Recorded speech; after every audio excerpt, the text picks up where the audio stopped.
Oh, they're already here. Yes, they're already here. Oh, I love it. People are already waiting for the party to start. Oh, good afternoon, good morning, good day, everyone. Welcome to the Flow Live from from Homeschooling Live. I always say that backwards because we switched. That's right, we did, here. yeah. That's the most important thing. Well, hello, GP. Hello, Lisa. Good morning. It's morning for me. Yes, we're letting you wake up, and we're diving in with quite the hot topic. Yeah, really, great start, yeah. Yes. Well, everybody, as you're jumping on here, we are continuing. I believe this is our third one here in I'm liking doing it live. Let us know in the comments if you are enjoying this live version and being able to see us and comment along the way, other than just, the radio show, which we did have fun doing as well. So that is We did. Yes. This one offers a little bit more opportunity. It's not the same as I want to start with distinguishing the difference between your sat songs, which you do on Sundays, which are very question answer, super participating, different than the patron program. This is actually our show, but we get to say hello and see how people are responding and what's going on. And today is a very interesting. I can't even imagine what's going to come from today's show, but I think it's going to help a lot of people. But it is called the Battle of the Nymph. And first off, so Battle of the Sexes, Battle of the Nymph, that's where that kind of came from, but even more so. So GP, you have shared with the people who do know that are different archetypes, different aspects of ourselves, and represented by chakras to some people who do that, who you are interested in that. And one of them is the nymph. And this is a busy little chakra. So our energy sensory aspect. Can you share right away? Could you define where that came from? Why the term nymph, and where in our aspects does it lie? Well, it came just looking at the chakra system and where it came from, what its real purpose was. Because I thought it's just pretty little spinning vortexes of light that look great on New Age posters.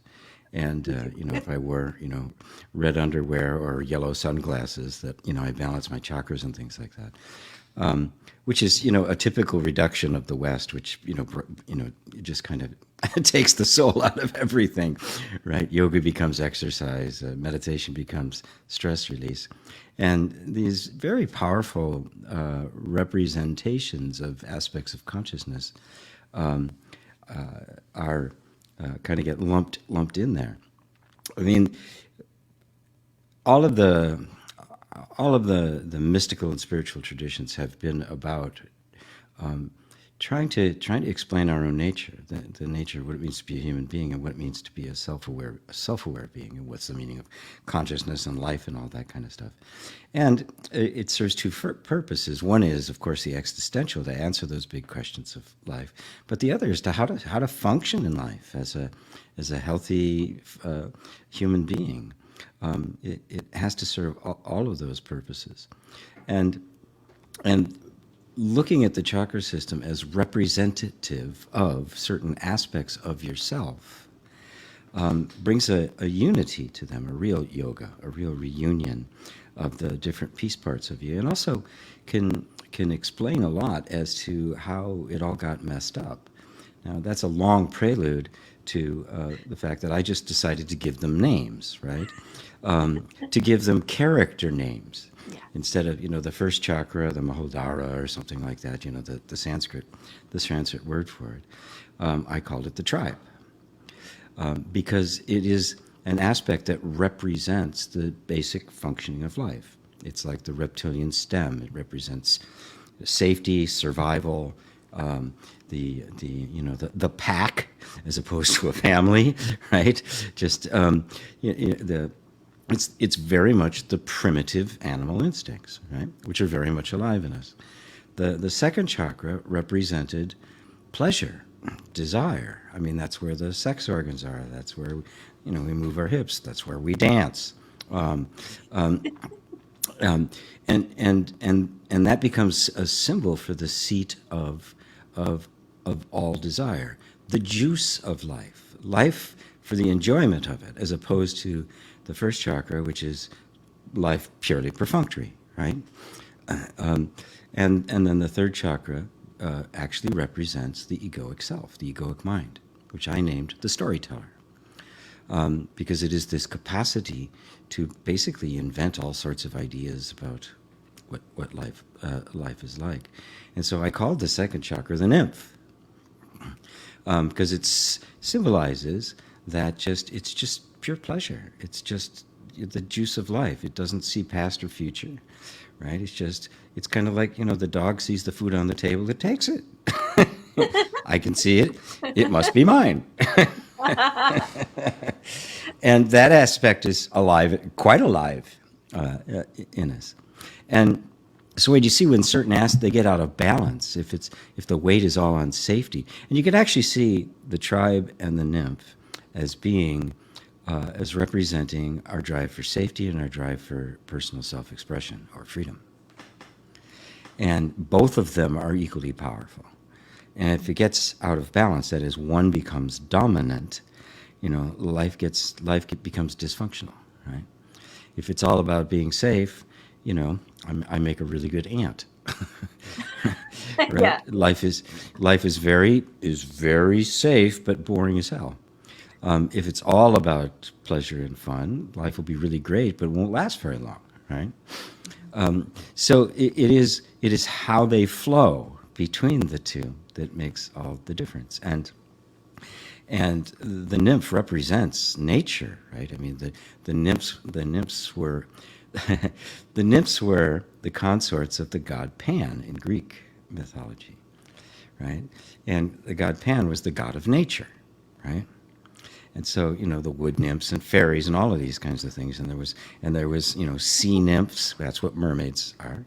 And it was Pan that became in the West, through Christianity, the Abrahamic religions. It's the same deal. It's the devil. It's the hoofed feet, the goat legs, the pitchfork, the horns. It became demonized into the devil because the Abrahamic religions made nature the evil that it needed to. Nature was to be overcome, not to be harmonized with. It was to be subdued, and because it is the female body that gives life, woman becomes something that needs to be subdued. She's an object. She represents nature. Matter of fact, this is actually true. For a long time in Christianity, it was regarded that women didn't have a soul, only men did. What? No. Yeah. Oh, I didn't know that. They didn't really have a soul. They were just there to basically as breeding stock and to tempt, right? To tempt the man so he could prove his righteousness. I mean, there's so many bizarre ideas. But it all stems from this basic denial of nature, and that nature is to be conquered. Out of that grew property, ownership, war. I mean, all of it grew out of that, right? So rather than harmonizing with nature, which is the Tao, we have the dominance and the complete control of nature, which is the Abrahamic religions. So many words just jumped out at me during that. That is so interesting. First of all, about the soul. It is. It's fascinating. Yeah. Especially the part about even thinking that a woman wouldn't have a soul, because then we're the ones making the life. So it's like we're not just an oven. Well, we just have,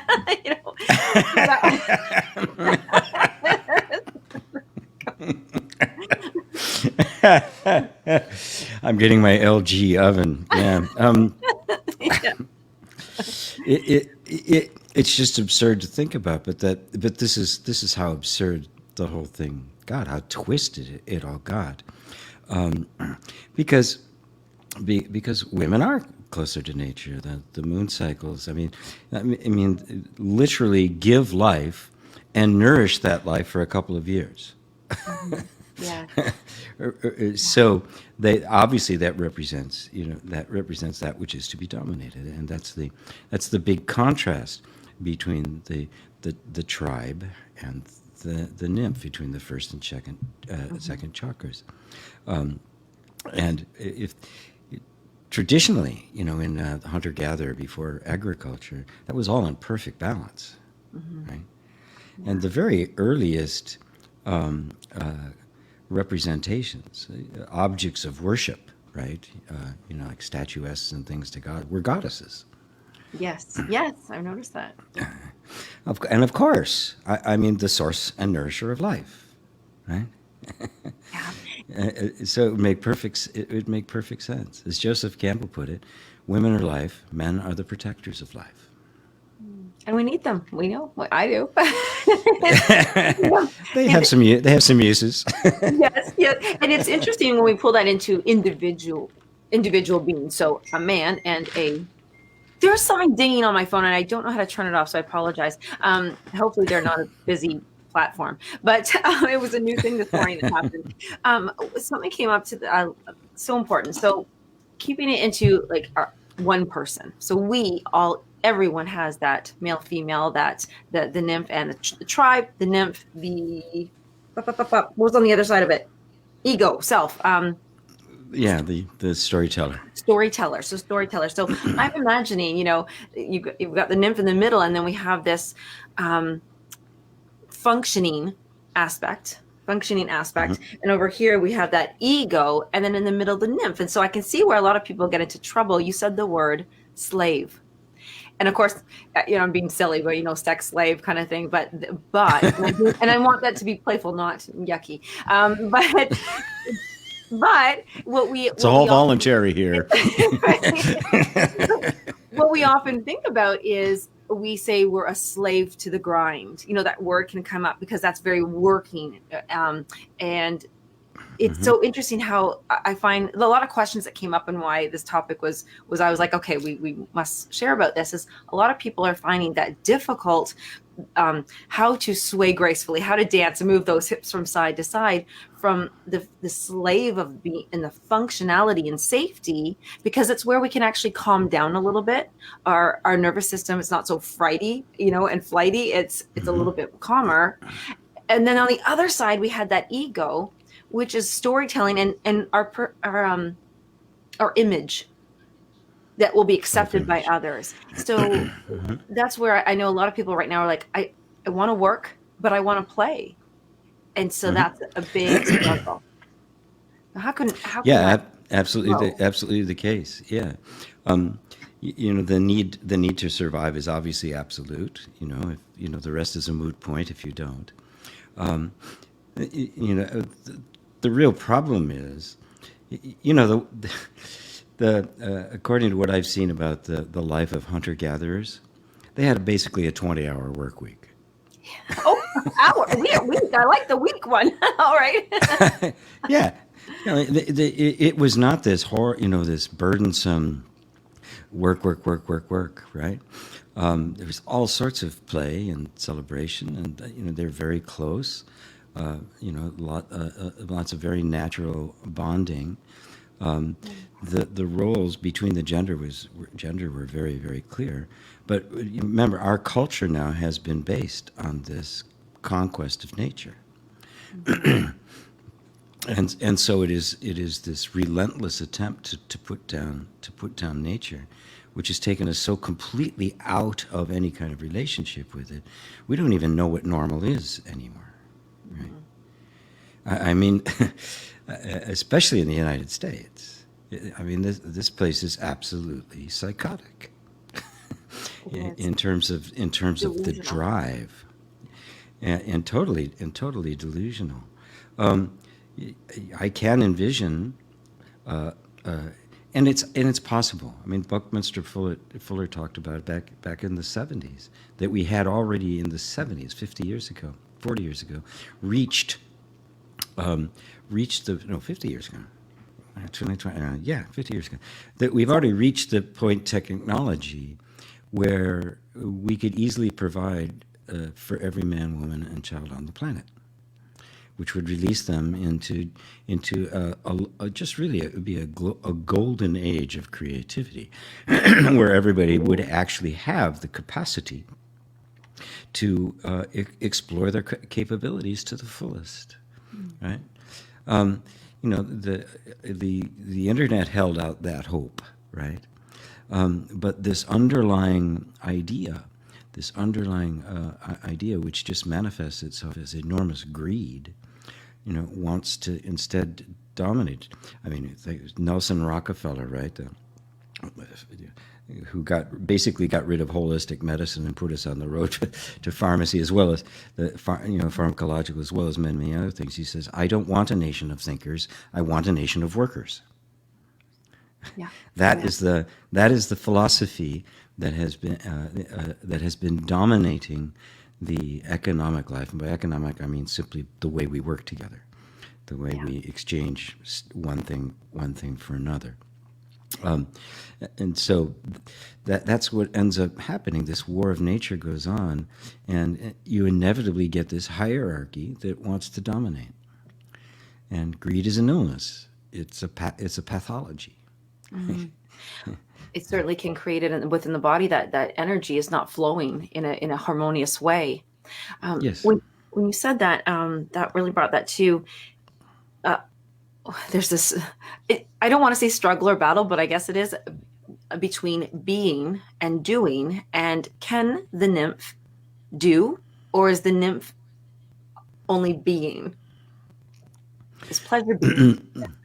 No, all of the what they're called the lower three chakras, the nymph, the tribe, and the storyteller, are all the action of life. The doing. They're all the doing. Yes. Okay. Yeah. You don't start getting into being till you get to the heart, and that's the big transformation. And the sage, which is the crown chakra, is pure being. Yeah. Okay. So that's the cycle that it represents. So this is all the energy of doing. This is all the instinctual. This is where the distortions are greed and avarice and also lack, right? Those are all part of the instinctual. And the real Kundalini model of the chakras is this rising from the instinctual to the spiritual, which is represented by the two snakes. The snake sheds its skin, so it represents resurrection and eternal life. So you're literally dying to the animal nature to be reborn in your spiritual nature. That's what it represents. So those lower three are pure animal instinct. Right? Okay. Right? It is enjoyment, it's pleasure, and things like that. So it's not just like the pure animal reproduction is just reproduction, right? They enjoy it, but they don't go out and have wine and and and had spaghetti and wine. Yeah, write poetry and music about that sort of thing. So it reflects all the way up and down. But so you can see that it represents different ways of looking at the world. So if I'm dominated by that tribe energy, I will see everything in terms of safety, right? Mm-hmm. Everything is just in terms of self-preservation, and that's when you get extreme nationalism and racism and all sorts of things like that come out of that, because that's all there is. It's all it cares about. If you understand that there's energy systems inside of you that are completely single function, they're myopic, right? Yeah. That's all it cares about, right? And as far as the nymph is concerned, that's all it cares about. And as you can tell, that's going to make a real fight going on between these two equally powerful entities. They aren't really entities, aspects. I love that word. Yeah, the aspects. Yeah. That's an interesting way of thinking about when they're the single function, because you teach us and help us to have inner reconciliation. We are reconciling between all these aspects, wherever they are. But question, because if we are focused on the doing and the instinctual on those lower three, or whatever three, when we move into our hearts and we're in the being, can we ever do while being?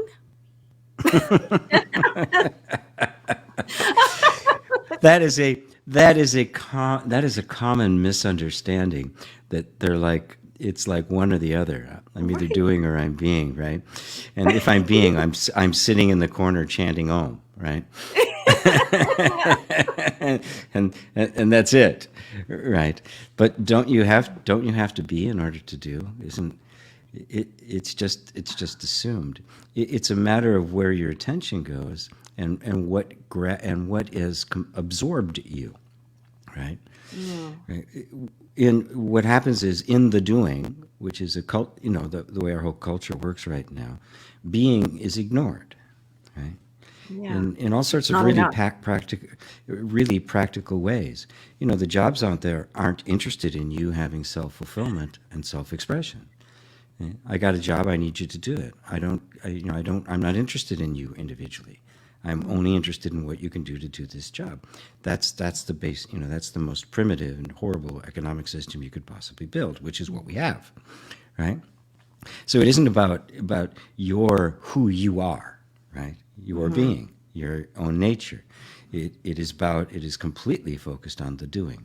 So you get reduced down to a marketable commodity to be bought and sold on the marketplace.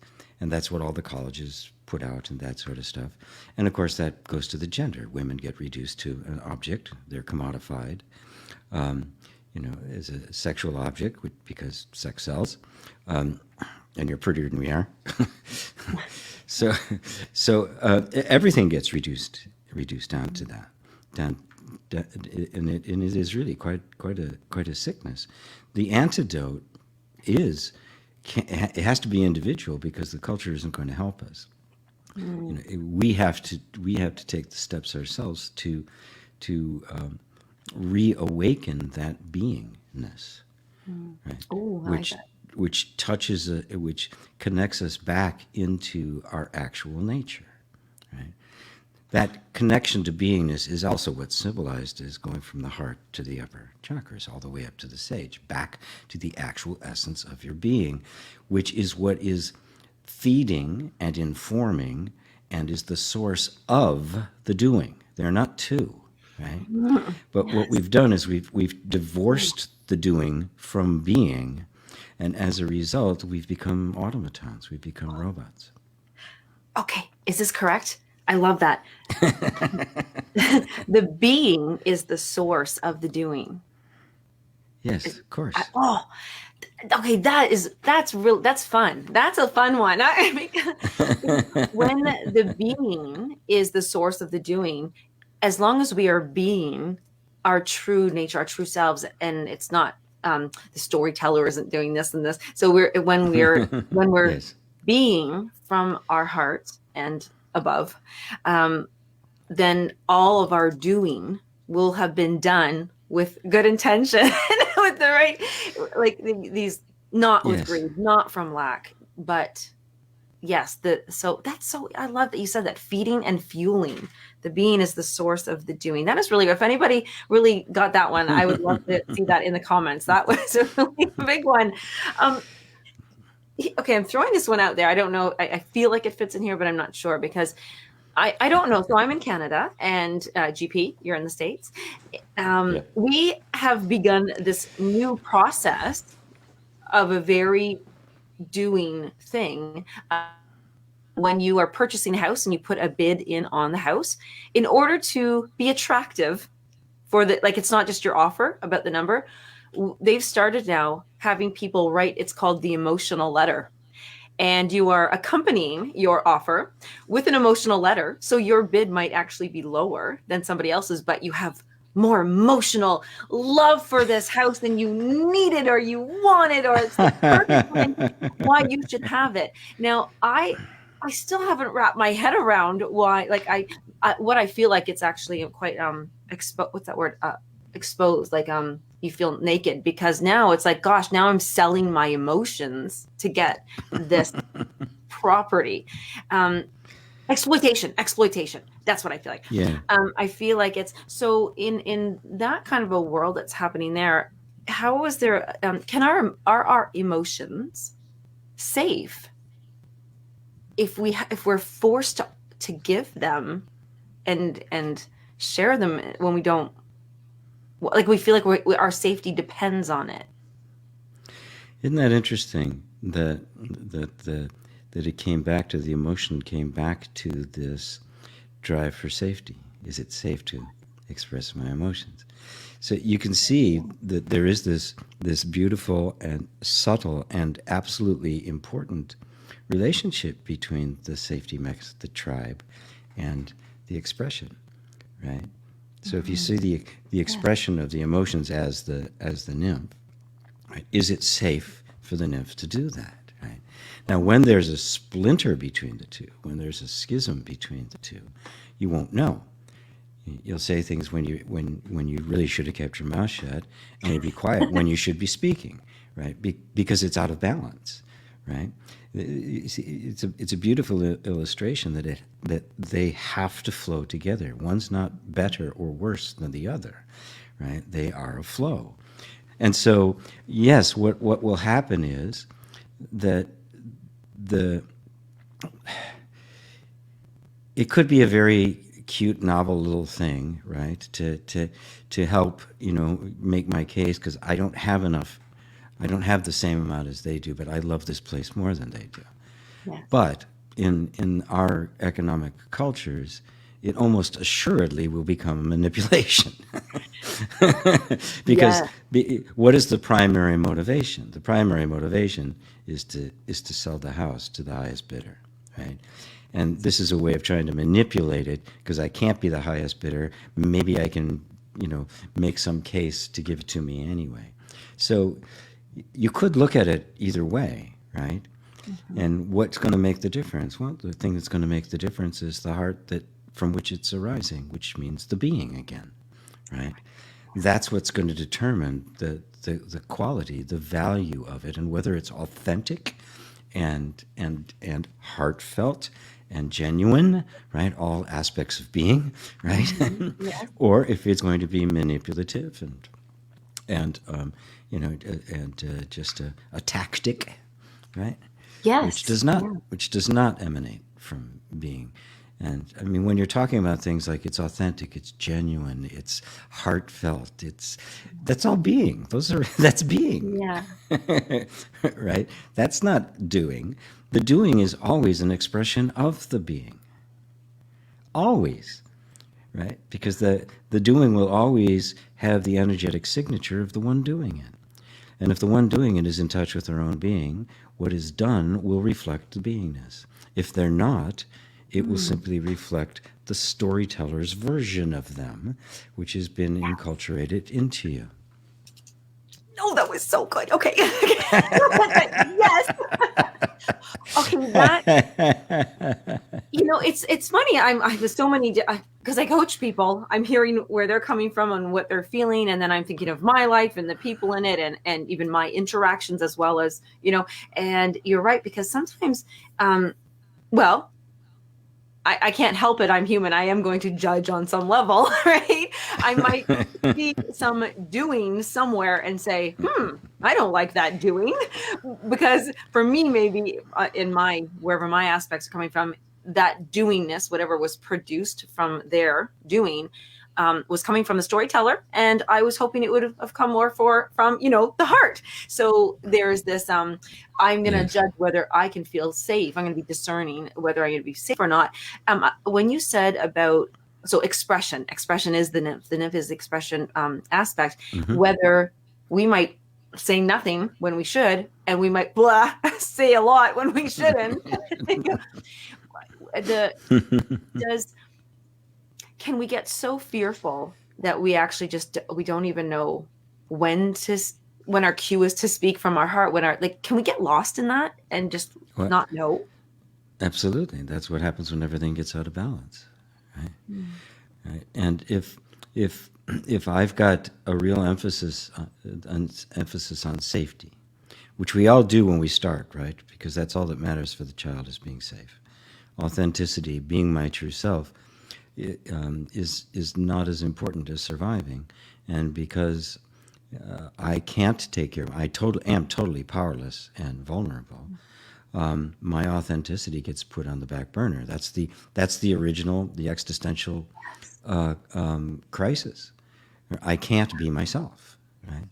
Yes. And that's where the schism takes place. Now, if that happens, and I'm totally living from this place of being safe, I'm going to curtail everything, because the safest thing is to simply don't take risks, don't speak, don't ask for anything, because that's 100% safe, right? But you can see how drab a life that is, right? So, in order to become mature and healthy, one has to find a working version of themselves, and that's what the storyteller does. He gives you the working version of you that works within that context. It's not you, right?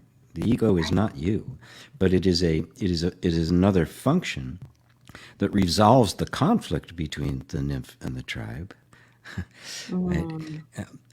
and gives you a functional persona to show to the world, to try to make sure you get your needs met, and to give you as much opportunity for expression as is possible.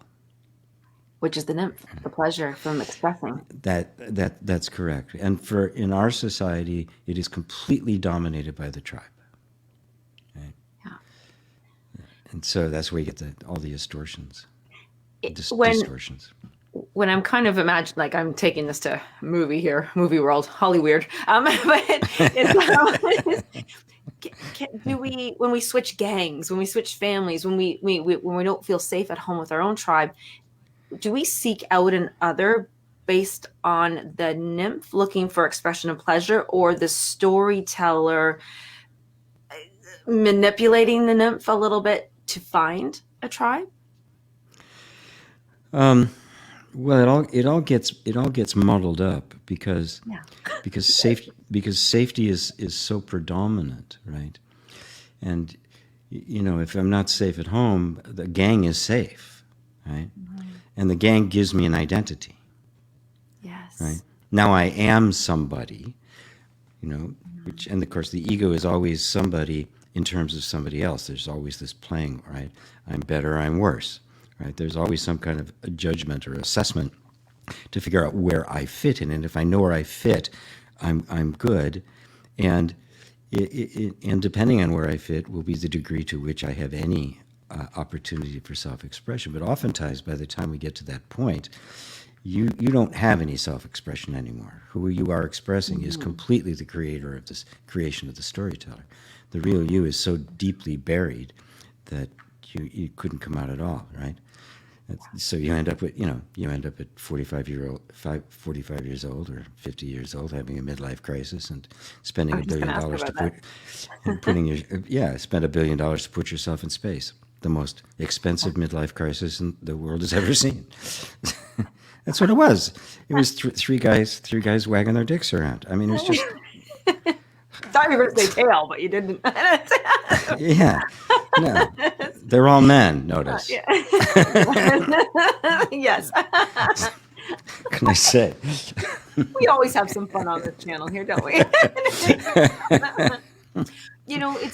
Can we be so married to the ego who has created this functioning version of us, and we hang on to it, even if others can see that it no longer fits? We still feel safe, and even when we're not. Like, some people are so I'm going to use my mother's example, and she's not here, she's live, so she can't even yell at me, but she was eccentric. I want to say she was weird to me, but I was a child, and I'm going to judge her because I'm a teenager who's rotten and all that stuff. So, but she's doing some really interesting things, and I want to share this one thing. She sewed bells on the inside of her skirt, and I remember going, "You are not wearing that with me in public. You jingle when you walk." And she's like, "I'm bringing music to the world," and I thought, "Oh my gosh, I'm so embarrassed. Don't do that." And so. I think it's still neat to this day, but she was not hanging on to it. It was really her expression. And she thought it was beautiful. So what if the world doesn't accept, I thought she was not safe I would not have welcomed her in, because I was saying, get away. But she didn't it wasn't, she didn't feel that it wasn't safe. She continued to express.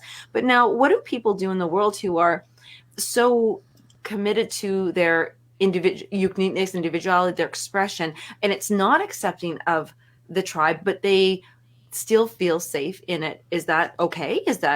Are they okay? Oh, the only way that happens is if they've done a lot of work on themselves and they've severed a lot of ties with the tribe.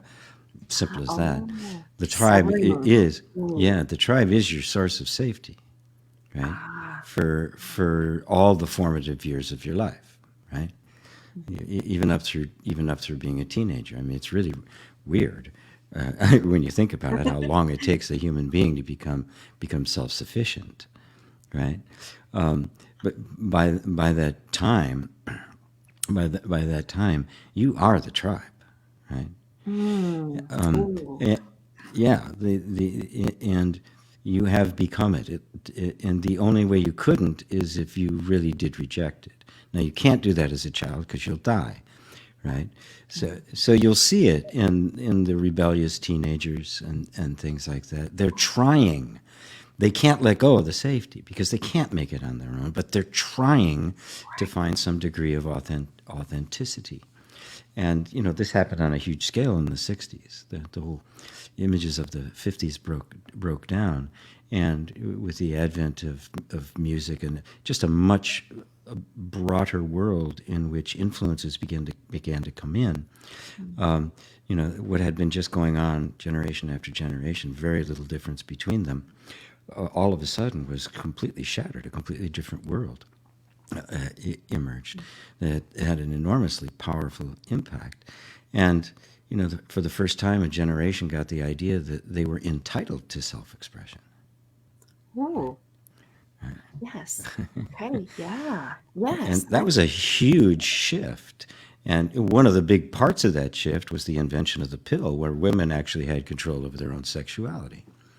Huge, absolutely enormous impact that happened. In a few Suddenly, ways. Yeah. yeah, so many different ways. I mean, it was naive. In many ways, it was really very indulgent. But yeah, of course, it was new. It was young. Of course, that had to be stamped out, and the establishment hasn't completely succeeded at it. But man, it's come close. But you can see how this has been what it's been like forever. I mean, romantic love is a relatively modern phenomenon. It starts showing up really in the medieval period, right? Mm-hmm. We can't. We really can't tell from. It's always been there, right? But romantic love, two people. Marriage is a cultural institution, right? Mm-hmm. And it's for the families, right? Mm-hmm. The benefiting So of countries and yes, families and land. yeah, absolutely. It's all about that. The girl has her dowry, right? She's going to the highest bidder, right? Yeah. And so just actually being with the one you love is rebellious. Yes, Romeo and Juliet stuff. Yes. It's classic. It's classic. But there are other stories, Tristan, Isolde. I mean, they pop up all through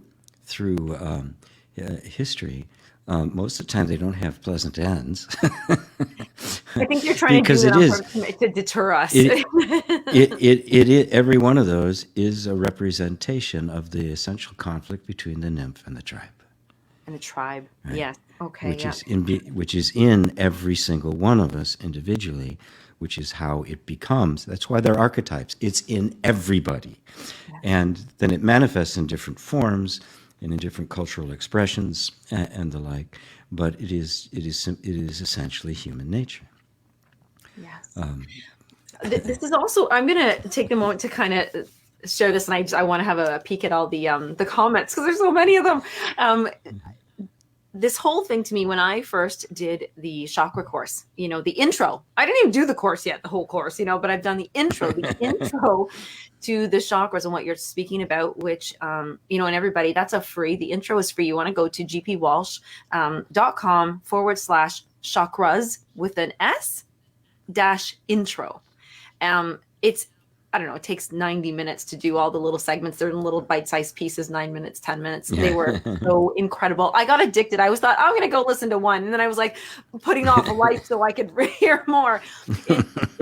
It really made such a clear, like there was such clarity to me and understanding that it really rocked my world. Once I did it, I wanted to sit with it and let it, what you would say, integrate within my nervous system and my brain.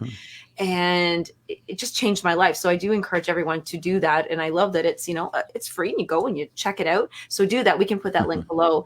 And then really what that allowed me to do was have a foundation and a base to understand what you were saying about inner reconciliation and how this aspect isn't trying to overtake or squish or say, get out, or embrace and love. It's literally integrating, reconciling to integrate it. And I just think that's fascinating. So you have a course coming up. It's not till September, but there is a lot of work, nice work, fun work to be done prior to. And also more because you just need time, like you've got to when you're making bread, you have to let it rise first. You can't just throw it in the oven. There's the oven thing again. What's up with that? So I do encourage everybody. We're going to talk about that course a little bit, but there's some fun things as you learn this, not only for yourself, but when we learn something, what is it?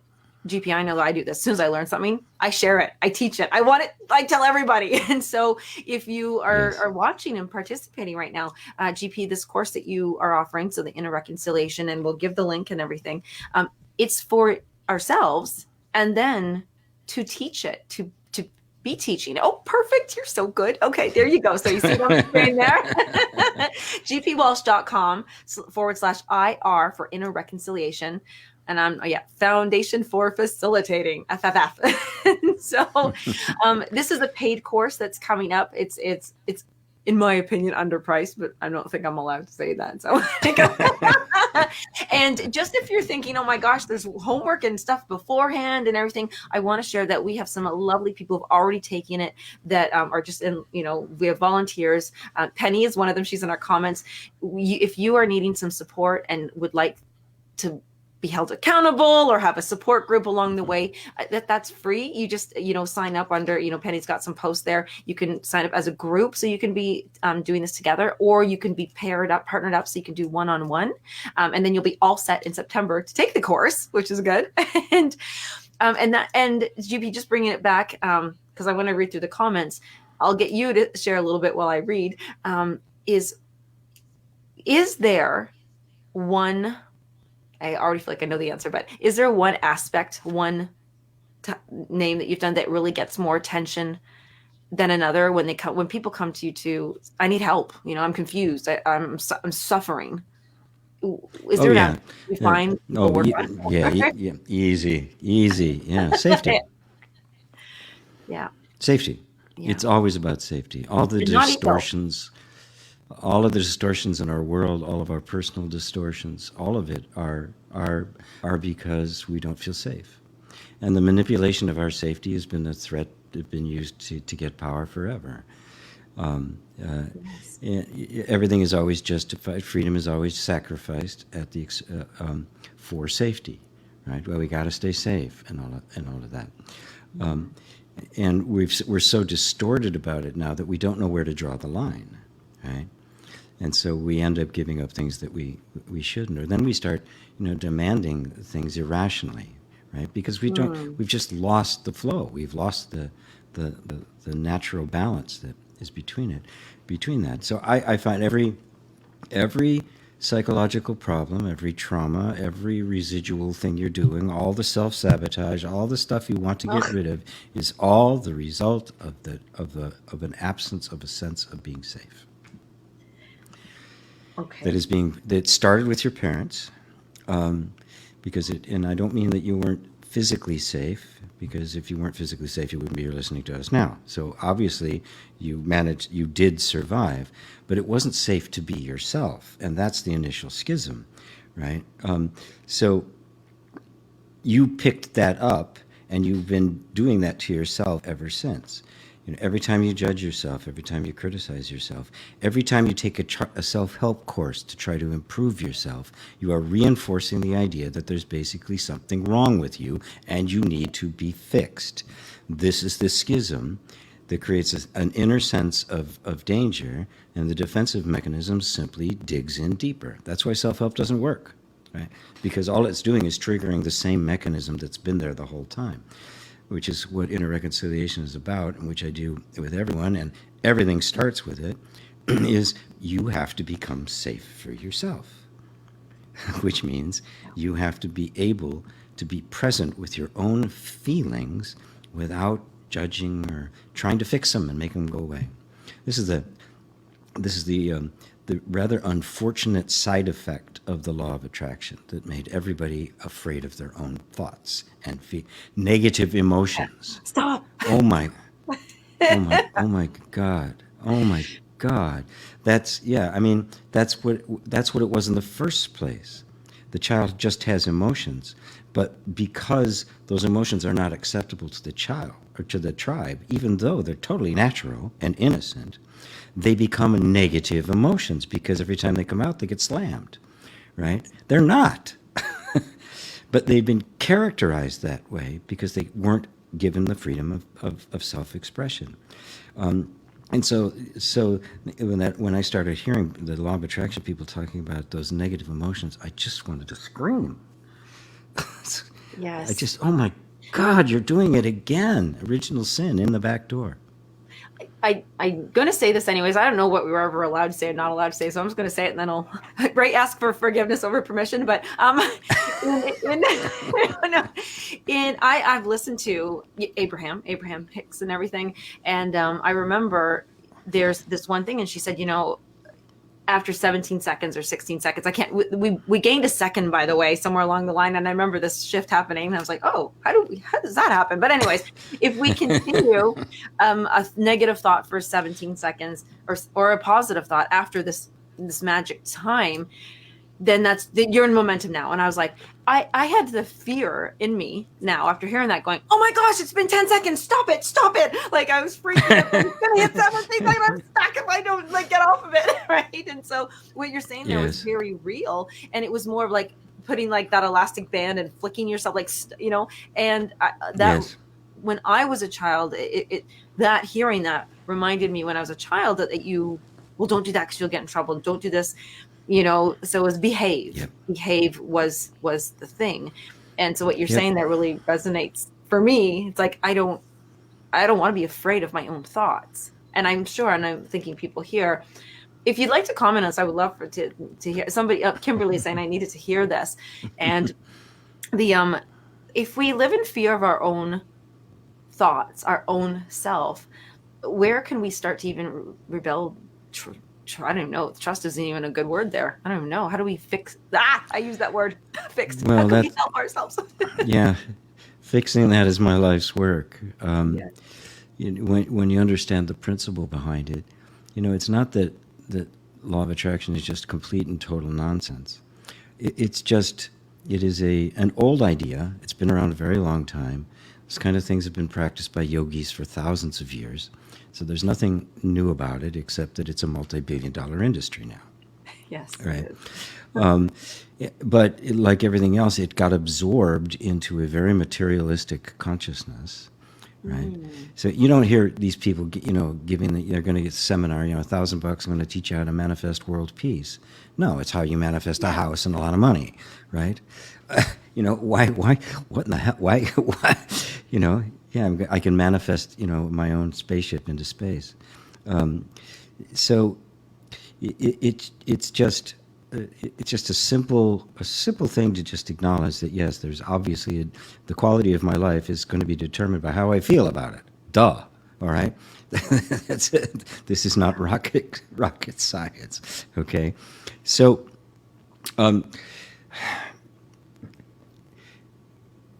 what I do is I start the process of reacquainting you with yourself in an environment where it's safe to do so. Oh. Whereas the child couldn't do that, we create an environment where you can, right? So and the only reason it's difficult is because we ourselves have become the parents suppressing that child, right? And like anything that is really suppressed, just imagine taking anyone and throwing them in the basement for 20 years. They're going to be noisy. They're going to be dirty. They may not be pleasant company right away. So when you open up that door to the basement, all sorts of stuff can come up, and memories and feelings that you have not allowed yourself to feel, right? Yeah. And at first, it can feel daunting, and it can feel like I'm just being overwhelmed by quote unquote negative emotions, but they're all just you, right? They're your feelings. I mean, how can you possibly be killed by your own feelings? They're just you, right? And if you were stuck in a basement for 20 years, you'd be pissed off too. I would be. Fires off me. Yeah. So it is really creating the inner environment of safety. That's what inner reconciliation does. And once that begins to get established, you can begin to actually have a conversation, an inner conversation or inquiry in the most interesting ways with the various parts of you. And, kind of like a shaman, you're going to bring all the fragments of your soul back together again. But in order to do that, you have to become a safe place in order for it to happen. Because it was the absence of safety that caused the fragmentation in the first place. The only thing that will heal it is the presence of safety, or simply unconditional self-accepting love. And that's all it is, right? But we've been so disconnected from ourselves, so alienated from ourselves, so afraid of our thoughts. So when somebody says, I get this recurring thought, and I go, okay, what is it? Okay, well, let's be with this for a while. And it's amazing. You just sit with a recurring thought for a while. It'll stop. Because it's gotten your attention, which is all it ever wanted. It's like a child. Mom. Absolutely. That's all it is. You give me attention. Just look at me, Mom, for 1 second. Just look at me. Look at me. Look at me. Look at me. When I visit my granddaughter, it's like, Papa, look at me. Papa, look at me. I'm gonna swing. Papa. It's like, constantly. So what do? I look at her, and I look at her. Or we go hunt monsters, right? That's the latest thing. Yeah, there's monsters in the house we have to eradicate. Well, interesting. I love that that's the analogy. So, and how old is your granddaughter? She's 3. Four. Sorry. I know she's going to watch this and go, Lisa. So she's 4. And so as that 4-year-old is saying, look at me. If we were not looked at, if we were not seen, if we were squished, and I know we're running out of time, and now we're adults, we're still saying, look at me, but it comes out differently. It can come out like I'm robbing the 7-Eleven. It could come out like I'm a nymph, and I'm having sex all over the place. It can look like anything. That's right. I'm out of control, or I don't say anything to anyone. Right? I hide. I'm a wallflower. I just hide. Well, obviously, if they don't want to look at me, I must not be worth looking at. Oh, I have goosebumps. Oh, that's well, sad. That's what the child does. Yeah. It has to be explained in terms of the child, because the parents are gods. They make no mistakes. So if I'm getting hurt by them, it's my fault. And so I just try to get rid of everything that might be causing that hurt to take place, and anything that does, even if it's the best part of me, becomes my enemy. This is the soul fragmentation. And yes, and if you don't get it adequately, and the child can also sense if it's authentic, right? If I'm I'm looking at you, and then I look away, she's gonna know she's gonna know I'm not really. I got to be there and look at her and say, and she's gonna know that I'm there, and that then sinks into the message: I am worthy, I am valuable, who I am is significant, and that makes a healthy adult.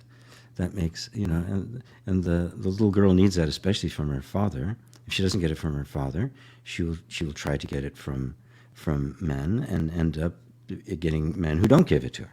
because that's what the nervous system is used to. And the same is true of men and the women. This is what happens. We end up recreating these circumstances over and over, not because we want to, but because this is for the nervous system. This is right. This is reality. This is what I deserve. This is what it's supposed to be, and I can function in this. Don't change this. I'm safe. I'm safe here. Right. So it is all about safety. If you look at my videos on EFT on YouTube, most of them are about safety. Yes. Yeah. Because that's it. I mean, you can't even get to the higher aspects of yourself if you first don't establish a safe relationship to yourself. You simply can't do it. That's what self-sabotage is, right? I'm trying to reach for something, and my nervous system at the base level says it's not safe to have it. Right? And so I fight and I struggle and I take courses and I visualize and I watch my watch for 17 seconds, and it doesn't matter, right? You'll get this close and it'll fall away because the foundation isn't there. The foundation is this sense of safety. I'm imagining a kid again, looking at a pie, getting really smelling it, tasting it, and they get really close. They put their little fingers on the table and they're about to bite, and they're like, oh wait, I'm gonna get smacked, and then they don't, So it's not. So it's like getting to the, you've almost created this wealth. You almost have the perfect relationship. You almost, and then you're like, no, I'm gonna get smacked. So off you go. Yep. Yeah, and you don't even know. Oftentimes, you don't even know it's happened. All of a sudden, the person doesn't call you back, or you're late for the appointment, or also these little things can take place that just kind of distract you from.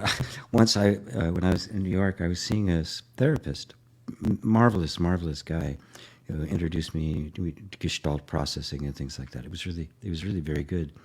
I remember working on stuff with him, and one particular day walking to his office, and I'd been there 10 times, and this one day I walked back and forth 3 times and didn't see it. I kept missing it. I found the spot. How the hell did I get here? I turned around and I walked back, and what the? It was the strangest thing, but that was it. That was no. We don't need nothing to see here. Move along. Fascinating. It's fascinating. I would like to see how I just kind of laugh. What are you doing? It's right here. that door to go into the therapist's office, it represents. Well, doesn't that say it all? We need to. Who can draw a caricature here? Who can do all those little comic strip thingies? That's what we need to go. I get back and say, "Oh God, I'd love to have a cartoonist." Yeah. Yes. Everybody's here. So, now I must share with everybody. As I said, I am definitely new to the comments flow, and I want to acknowledge the comments. So, GP, because you do this every Sunday for hours, can you help me here? Just model for me how we might run through. I want to acknowledge everybody, say hello, and there's no big questions, which is nice, but there is some just statements and comments. So how would you do that? I'm doing this live training right here. This is student Lisa showing up. So what do we do here? I just go through and say hi to people. If something catches my eye, I read it and talk about it. If it's satsang, I go through very methodically to take them in order. But in this case, it's it's mostly little comments and things like that. We appreciate them all. Yeah, and when I'm actually giving an answer, I try not to look because it can get things go popping by and it can get distracting. So yeah, don't. There's no real process. Just kind of glance through and see what grabs your attention. And just the names. Thank you everybody for being here. And obviously I see familiar names, so they're getting some benefit. Yes, that's the whole point. Yes, the benefit. And suffering, be happy. That is what it is about. And once you've discovered the cause of suffering, you kind of want to tell people about it. Yes, I've been blasting it. Yeah. And, what I put down in Inner Reconciliation, the language is new, but this is what Buddha taught. This is what Christ taught. This is what all sorts of sages have taught. I draw on modern psychology and neurology and things like that and different systems to to demonstrate it. But I mean, the whole message, genuine message of Christ was love, pure, absolute, innocent love, the total forgiveness, or the total vindication from wrongdoing. And that's what this is. This is unconditional love. And when you have unconditional love for yourself, you accept those thoughts, you accept those feelings. And in that environment of unconditional love, accepting the feelings that you didn't accept before, they transform in front of your eyes, because they're not really negative at all. They are the power of self-expression, right? But they've been distorted. They've been squeezed out of shape.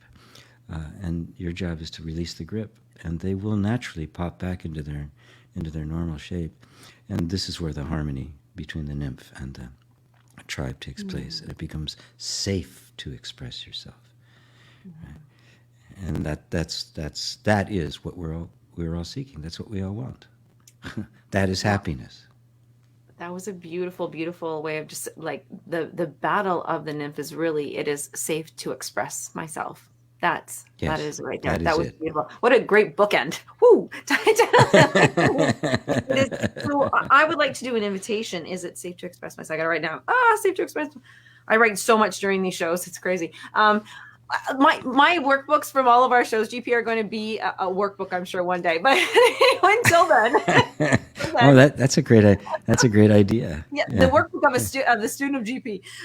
Now, I like that right there. It is safe to express myself. So if anybody watching currently right now or the replay, we would love to, if you need help to get there, to say it is safe to express myself. GP, you do one-on-one private sessions. It doesn't always have to be in a group or a class. I love that you do the one-on-one. There's many things that I ran through my head right now, and I'm like, yep, I would rather a one-on-one on that one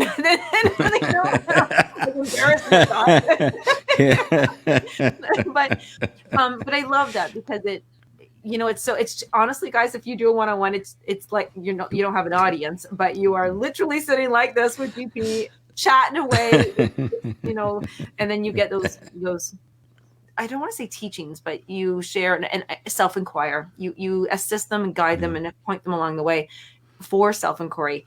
And I find, GP, that it's the all those moving parts, the working parts of the time I get with you, that's that one-on-one and the question and answering, and then joining some groups, and then doing some of the actual course lessons.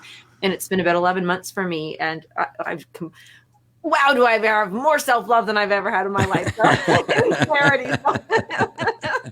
We would love to hear from you and just have you be a part. If you know somebody who is not a part of this group, the GP Walsh Spiritual Teacher Group in Facebook here, we would love for you to invite them, and we'd love to have them here, or just be a part of the Light Letter and be on the list, so we can be in touch with you guys. And we're here every Tuesday live in this group at 12 p.m. Eastern, and we're going to continue this just because we're having fun. So far, yeah. And if you have any specific, like, hey, I'd love to see a show on this, or have a topic that's just on my mind, then just we welcome those suggestions, and we want to know where you are as well, because GP, you always meet people where they are at. So I love that. So I think we'll leave it at that. What do you think, GP? I think so. Good? Wow. Yeah. It really comes and goes fast. Yeah. I know. I was like, are we going to be able to talk about this? Of course we can. So thank you, everybody. All these lovely comments from YouTube to Facebook to everywhere you're showing up. We thank you so much. Thank you, everybody. Okay. Thanks, GP. Okay. Bye.